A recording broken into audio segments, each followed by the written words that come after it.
ये कहानी है 1938 की। कैरली नाम के एक आदमी की हंगेरियन आर्मी में, और वो उस कंट्री का बेस्ट पिस्टल शूटर था।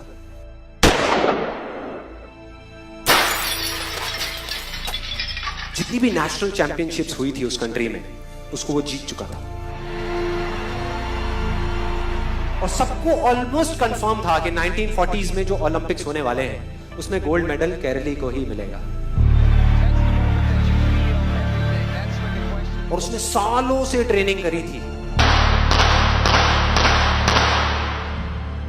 उसका एक ही सपना था, एक ही फोकस था कि मुझे अपने इस हाथ को दुनिया का बेस्ट शूटिंग हैंड बनाना है, बेस्ट बनाना है, बेस्ट बनाना है। और वो कामयाब हो गया, उसने बना लिया बेस्ट शूटिंग हैंड। सिर्फ 2 साल का फर्क था। 1938 में एक आर्मी का ट्रेनिंग कैंप चल रहा था। क्योंकि वो आर्मी में था तो एक एक्सीडेंट हो गया। उसके उसी हाथ में जिससे उसने गोल्ड मेडल जीतना था, उसमें एक हैंड ग्रेनेड फट गया और वो हाथ चला गया। जो उसका सपना था, जो फोकस था, सब खत्म।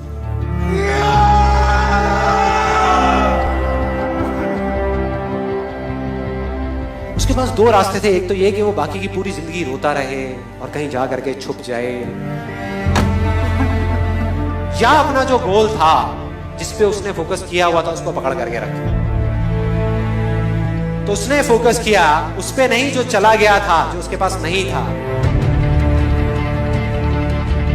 उसने फोकस किया उस पे जो उसके पास था।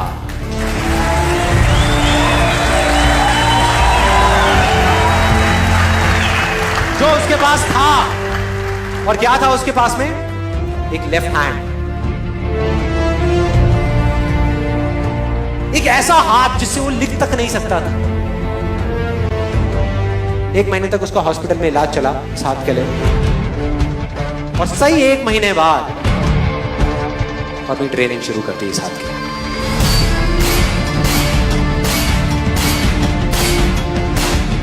ट्रेनिंग के 1 साल बाद, मतलब कि 1939 में वो वापस आया। नेशनल चैंपियनशिप्स हो रही थी वहीं पे हंगरी में, और बाकी भी बहुत सारे पिस्टल शूटर्स थे वहां पे। उन्होंने जा करके उसको कांग्रेचुलेट किया, कहा कि यार देखो, ये होता है जज्बा, ये होती है स्पोर्ट्समैन स्पिरिट, कि इतना सब कुछ होने के बाद भी तुम यहां पर आए हो हमको देखने के लिए और हमारा हौसला बढ़ाने के लिए। किसी को नहीं पता था कि वो 1 साल से अपनी ट्रेनिंग कर रहा था लेफ्ट हैंड की। और उसने जवाब दिया, मैं यहां पर तुम्हारा हौसला बढ़ाने नहीं आया, तुम्हारे साथ कॉम्पीट करने आया हूं, तुमसे लड़ने आया हूं, तैयार हो जाओ। और कंपटीशन हुआ। बाकी सब वहां पर जितने भी लोग थे वो कॉम्पीट कर रहे थे अपने बेस्ट हैंड से। ये कॉम्पीट कर रहा था अपने ओनली हैंड से।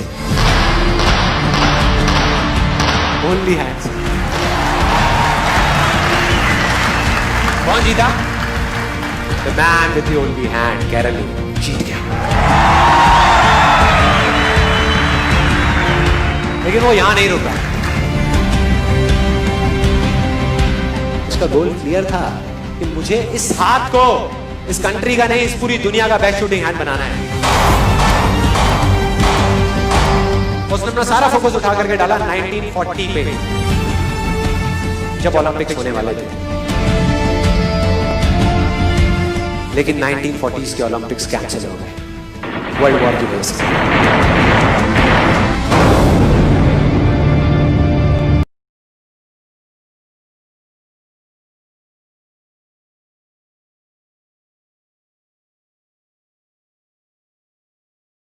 1944 में जो ओलंपिक्स होने वाले थे वो भी कैंसिल हो गए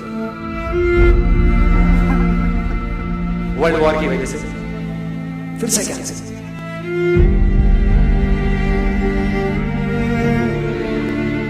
उसने अपना सारा फोकस उठा करके डाल दिया 1948 के ओलंपिक्स में। 1938 में उसकी एज थी 28 साल। 1948 में उसकी एज हो चुकी थी 38 इयर्स। और जो यंगर जो प्लेयर्स आते हैं निकल करके, उनसे कॉम्पीट करना मुश्किल होता चला जाता है।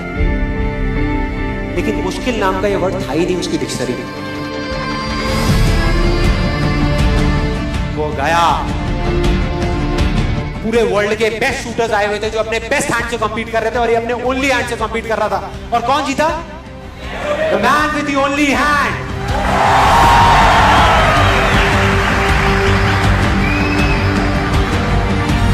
लेकिन वो तब भी नहीं रुका। 1952 ओलंपिक्स, दोबारा कॉम्पीट किया उसने, और इस बार गोल्ड मेडल कौन जीता? गैरल ली। 4 साल बाद दोबारा से, और पूरी की पूरी हिस्ट्री को बदल करके रख दिया ओलंपिक्स। इस पर्टिकुलर कंपटीशन में उससे पहले किसी भी एथलीट ने लगातार 2 गोल्ड मेडल्स नहीं जीते।